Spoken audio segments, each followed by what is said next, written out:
92.7 big FM पर आप सुन रहे हैं यादों का idiot box with Nilesh Mishra season 3। दोस्तों, हमारी कहानियां आप रेडियो के अलावा जब चाहे मोबाइल फोन पर ये नंबर डायल करके सुन सकते हैं 505-6677 यानी 505-6677। दोस्तों, जो कहानियां मैं आपको सुनाता हूं वो लिखी होती हैं मेरी मंडली ने। जी हाँ, मुंबई, दिल्ली और भारत के कई शहरों में एक राइटर्स की मंडली है जिनको मैं ट्रेन करता हूँ। दोस्तों, मैं आपको सुनाने जा रहा हूँ अकबर कादरी की लिखी कहानी रेडियो साज पार्ट 1। अस्मा, अरे किसी ने मेरी घिर्री देखी यहाँ सूखने के लिए रखी थी। मास्टर सिराज की आवाज पूरे घर में गूंज गई। सबको पता था कि अब आई मुसीबत। अस्मा के बालों में तेल की मालिश करते नीलो बेगम का हाथ पलंग के पाए पे रखी तेल की कटोरी में ही रुक गया और बाल खोल के जमीन पे बैठी अस्मा ने छत पे नजर डाली तो बालों ने आंखों पे पर्दा डाल दिया।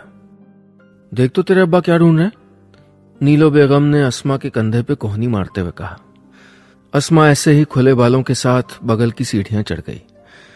जब वो उठी थी तब नीलो के मन में उसको देख के एक ही ख्याल आया था, बेटी बड़ी हो गई है, बस 1-1.5 साल में ही शादी की पड़ जाएगी। गरीबी में बेटियां कुछ जल्दी ही बड़ी हो जाती हैं। अस्मा ने छत पर देखा तो अब्बा एक हाथ से चश्मा पकड़े जमीन में कुछ ढूंढ रहे थे।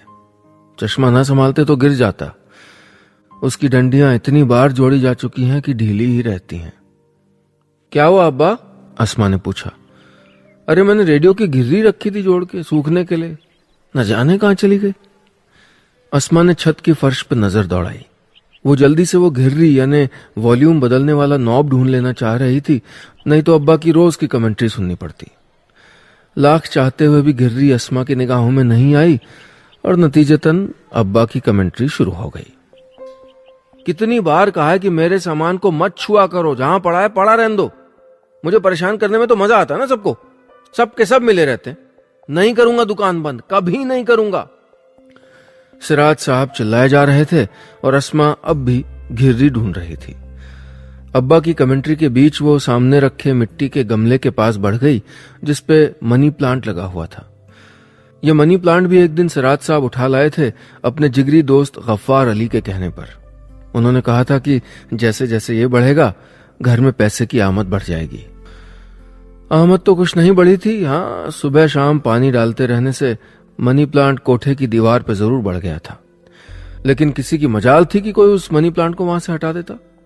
आज उस मनी प्लांट के गमले के नीचे सिराज साहब की घिर्री पड़ी हुई थी। अस्मा ने उसको उठाया और अब्बा के हाथों पर रख दिया। कहां थी? गमले के नीचे। सिराज साहब ने उसको अपने हाथों में लिया और जल्दी से सीढ़ियां उतरते हुए बाहर निकल गए। उनके बाल और दाढ़ी कुछ सफेद हो गई थी पर फुर्ती अब भी बाकी थी और गुस्से में वो कुछ ज्यादा ही फुर्तीले हो जाते थे। छोटे से कस्बे शाहपुर के वो अकेले ही तो रेडियो मैकेनिक बचे थे, भले ही कोई रेडियो का खरीदार ना बचा हो। 92.7 बिग एफएम पर आप सुन रहे हैं यादों का idiot box with Nilesh Mishra season 3। दोस्तों, रेडियो के अलावा आप हमारी कहानियां जब चाहे मोबाइल पर ये नंबर डायल करके सुन सकते हैं 505-6677 505-6677। दोस्तों, मैं आपको सुना रहा हूं अपनी मंडली के सदस्य अकबर कादरी की लिखी कहानी रेडियो साज पार्ट 1। इस कहानी में अब तक आपने सुना शाहपुर के अकेले रेडियो मैकेनिक सिराज साहब चिड़चिड़ाते हुए घर के बाहर निकल गए थे। वो किसी भी कीमत पे अपनी रेडियो की दुकान खाली नहीं करना चाहते थे। अब आगे। शाहपुर जितना पुराना था उससे भी पुराना था मोहल्ला आलमबाग, जहां सिराज साहब की रिहाइश थी, और उतना ही पुराना था सिराज साहब का घर। पुराने हवेली टाइप घर में कुछ नहीं बदला था सिवाय उन दीवारों के जो भाइयों के बंटवारे में उगाई थी। पुश्तैनी मकान के अलावा 2-2 दुकानें भी हिस्से में आई थी सबके। शाहपुर के सबसे बड़े बाजार गोल मार्केट में थी ये दुकानें। तमाम टेढ़ी मेढ़ी तंग गलियों को पार करके सिराज मास्टर कुछ देर में गोल मार्केट की अपनी दुकानों के सामने पहुंच गए। एक दुकान तो फैंसी डिजाइन के बोर्ड से चमक रही थी, ब्यूटी कॉस्मेटिक। पिछले साल बड़े बेटे अनवर ने जिद करके इसको किराए पे उठा दिया था और दूसरी के रंग बहुत पुराने थे। सिराज साहब ने एक नजर अपनी दुकान के बोर्ड पे डाली, मिर्जा रेडियोज, और बुदबुदाए, पेंट करवा दूंगा इसे, पुराना हो गया है। ये तो कई सालों से सोच रहे हैं सिराज मास्टर, पर पैसों की तंगी उन पे ही नहीं थी, बल्कि उनकी वफादार रेडियो की दुकान ने भी झेला था उसको। कुर्ते की जेब से बड़ी सी चाबी निकाल के दोनों ताले खोले, शटर को ऊपर किया और एक बहुत पुरानी अलग सी दुनिया का नजारा सामने आ गया। दुकान की अलमारियों पे बड़े छोटे तमाम रेडियो रखे थे। सामने की डेस्क पे पोस्टमार्टम के लिए तैयार टूटे फूटे रेडियो सेटों का ढेर था। मिर्जा साहब ने अपनी लकड़ी की कुर्सी को सरकाया और सामने खुले पड़े एक रेडियो में बैटरी लगा दी। सुर सुर की कां की आवाज होने लगी। सिराज साहब टेस्टर लगा के कभी ये पुर्जा हिलाते, कभी वो। इसी लय में रेडियो की आवाज भी बदलती रहती। थोड़ी खुटर पुटर के बाद रेडियो ने स्टेशन पकड़ना शुरू कर दिया।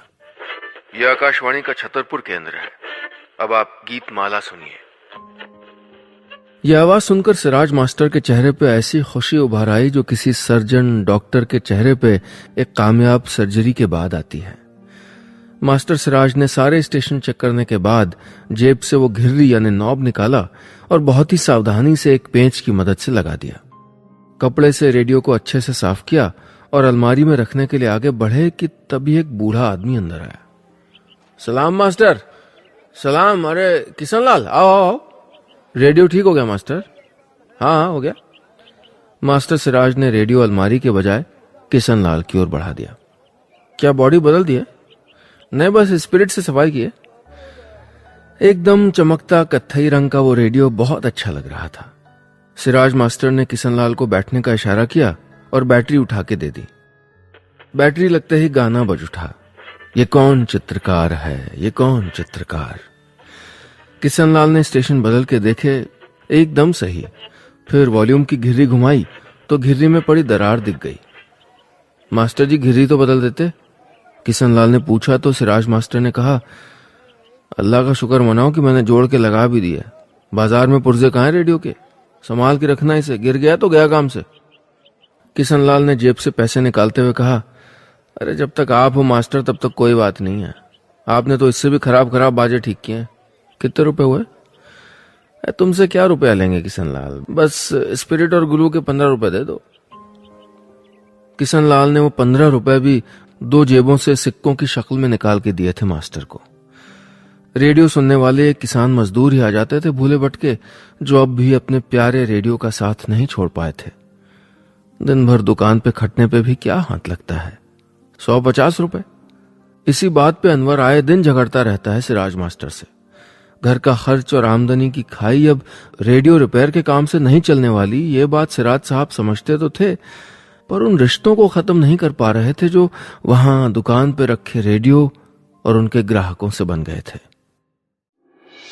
92.7 बिग एफएम पर आप सुन रहे हैं यादों का edit box with Nilesh Mishra season 3। दोस्तों, रेडियो के अलावा आप हमारी कहानियां जब चाहे मोबाइल पर ये नंबर डायल करके सुन सकते हैं, 505 6677 505 6677। दोस्तों, मैं आपको सुना रहा हूं अपनी मंडली के सदस्य अकबर कादरी की लिखी कहानी रेडियो साज पार्ट 1। इस कहानी में अब तक आपने सुना, रेडियो रिपेयरिंग का काम ना के बराबर था और जो था भी वो घर का खर्च चलाने के लिए काफी नहीं था। बस इसी बात पे सिराज मास्टर का बड़े बेटे अनवर के साथ झगड़ा हुआ करता था। वो दुकान को किराए पे देना चाहता था। अब आगे। सिराज मास्टर का परिवार बहुत बड़ा नहीं तो छोटा भी नहीं था। 3 बेटे, एक बेटी, बहू, नन्ही पोती किश्वर, सिराज मास्टर और उनकी बेगम को मिला के कुल 8 अदद थे घर में। सबसे छोटा बेटा इलाहाबाद में लॉ की पढ़ाई कर रहा था, बीच वाला नबी अली यहीं कॉलेज में था और सबसे बड़े अनवर साहब जल विभाग में क्लर्क हो गए थे। बेटी अस्मा भी कॉलेज जाती थी। एक दुकान का किराया और अनवर की तनख्वाह ही घर की आमदनी का जरिया थे।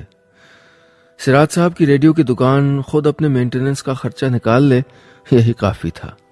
इसलिए अनवर को जब खींच उठती तब वो सिराज साहब से भिड़ जाता। अब आप समझने की कोशिश क्यों नहीं करते, दुकान किराए पे चली जाएगी तो आमदनी बढ़ेगी। अनवर, दुकानदारी में उतार चढ़ाव तो लगे ही रहते हैं। अरे माना आजकल धंधा थोड़ा मंदा है, पर इंशाल्लाह कुछ दिनों में सब ठीक हो जाएगा। किराए से ज्यादा आमदनी होगी, देखना तुम। किस गफलत में है अब्बा? अरे कौन सुनता है रेडियो अब? गली मोहल्ले के बच्चे तक मोबाइल फोन पे गाने डाउनलोड करके सुन रहे हैं। इतनी बातों में डाउनलोड के अलावा सब समझ आ गया था सिराज साहब को। अनवर ने बात आगे बढ़ाई। मैंने बात कर ली है, कल अमीन साहब आ रहे हैं दुकान देखने। यह सुन के सिराज साहब भड़क गए। अनवर, ये दुकान तुम्हारे दादा जान के जमाने से चली आ रही है, मेरे जीते जी तो नहीं हटेगी। मैं कम से कम अपने अब्बा की रवायत अपने जीते जी तो बंद नहीं होने दूंगा है। मेरे बाद भले ही तुम अपने अब्बा की निशानी खत्म कर देना। परसों हुई उस झड़प का मंजर बार बार उनके जहन में आ रहा था। एक आध ग्राहक निपटाने के बाद आज सिराज मास्टर ने एक पुराना रेडियो उठा लिया और उसके अस्थि पंजर खोलने लग गए। इन दिनों उन्होंने न जाने कितने पुराने पड़े रेडियो सुधार डाले थे। लकड़ी के बक्सों जैसा ये रेडियो साइज में 2 फीट का रहा होगा। लकड़ी के बटन और सिल्वर की पतली पट्टी पे वेवलेंथ लिखी थी। कई खरोंचे लग जाने से पेंट की जगह सफेद सिल्वर दिखाई दे रही थी।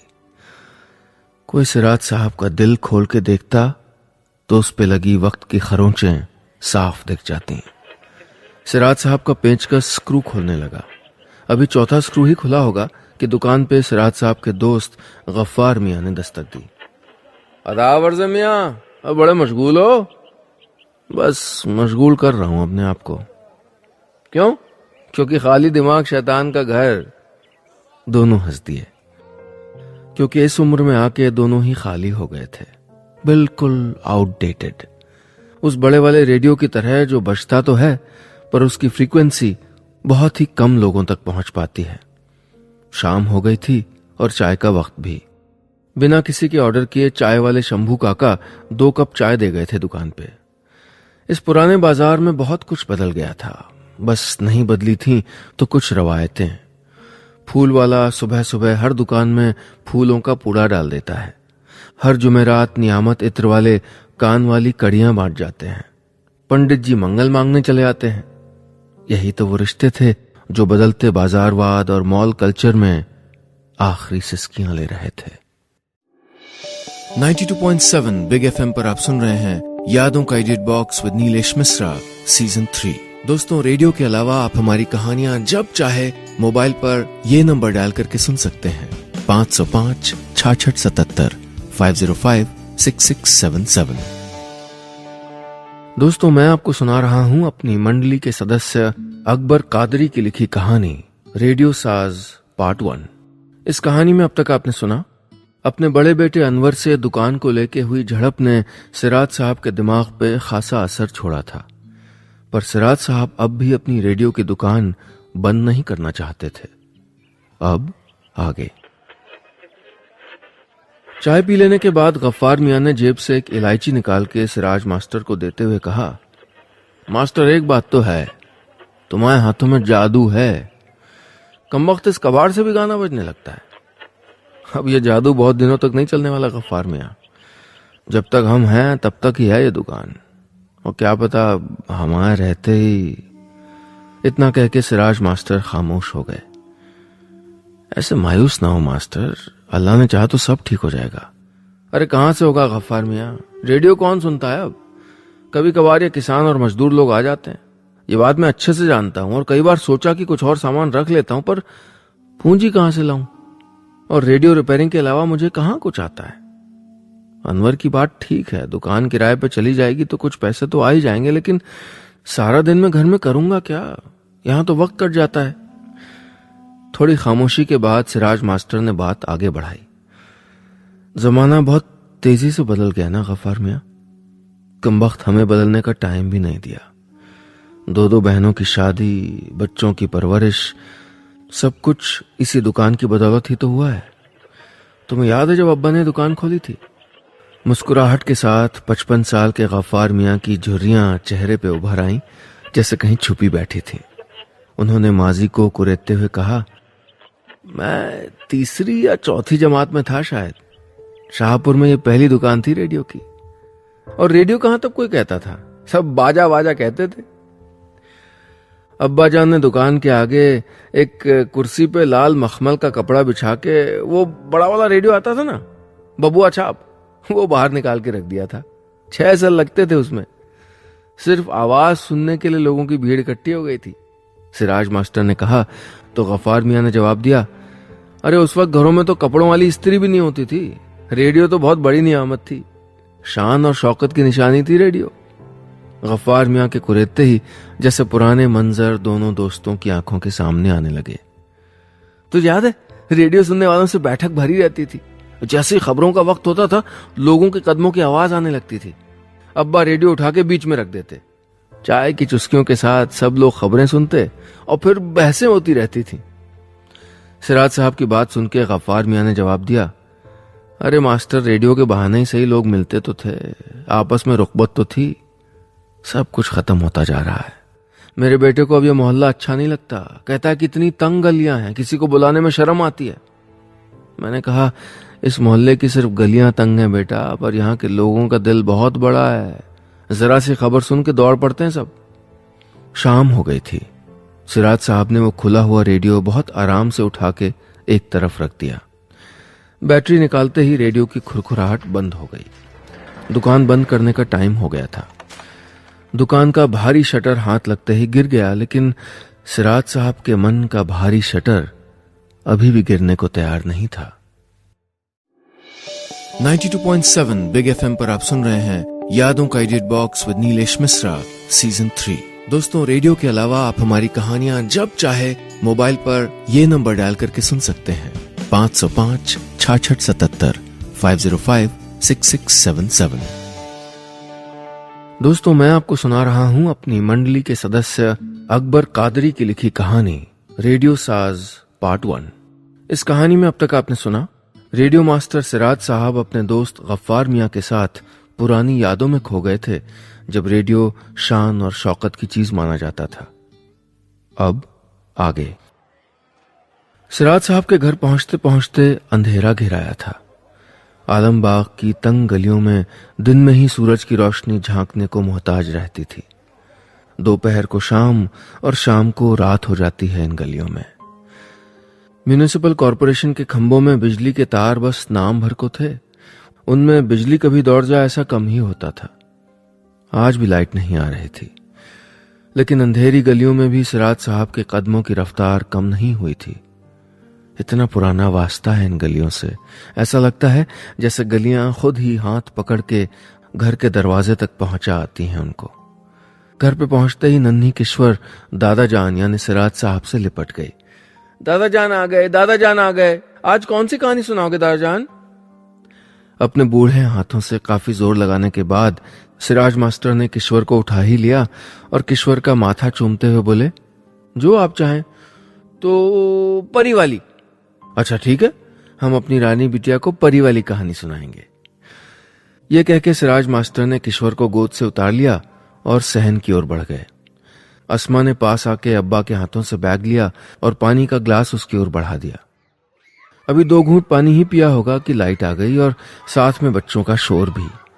छोटे शहरों में जश्न मनाने के लिए कितनी मामूली सी चीज लाइट भी काफी होती है।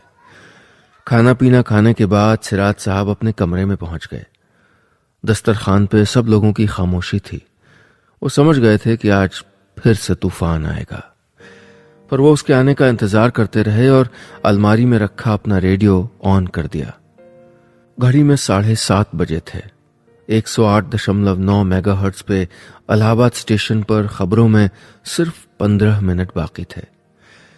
स्टेशन सेट करके जैसे ही वॉल्यूम बढ़ाया तो आकाशवाणी की जानी पहचानी आवाज गूंज गई। साथियों, बसंत आते ही पीले रंग की फुहार दिखने लगती है। खेतों में सरसों के फूल, घरों में गेंदे और टिर्री के फूल फूट पड़ते हैं। बसंत खुशियों का मौसम है। इस मौसम में देश के कोने कोने में कई उत्सव मनाए जाते हैं। तो लीजिए, प्रस्तुत है दिल्ली बसंत महोत्सव का सीधा प्रसारण सूफी गायक मदन गोपाल जी का गीत चेत्ती चेत्ती दुनिया तेरी, राम जी मैं तो यों मंगती। गीत अभी पूरा भी नहीं हुआ था कि दरवाजे पे खांसते हुए अनवर आ गया। पीछे सिराज साहब की बेगम भी थी। उनको एक साथ देख के सिराज साहब ने रेडियो का वॉल्यूम धीमा किया और बोले, कहो क्या बात है? अनवर चुपचाप से सिराज साहब के पास पहुंच गया और बहुत प्यार से बोला, अब आप नाराज मत होइएगा। मैं जानता हूं आपकी बहुत सी यादें जुड़ी हैं उस दुकान से, इस रेडियो के काम से, पर सच्चाई से मुंह भी तो नहीं मोड़ सकते ना। अस्मा दिन ब दिन तार जैसी लंबी होती जा रही है। 1-1.5 साल में उसकी शादी करनी पड़ेगी।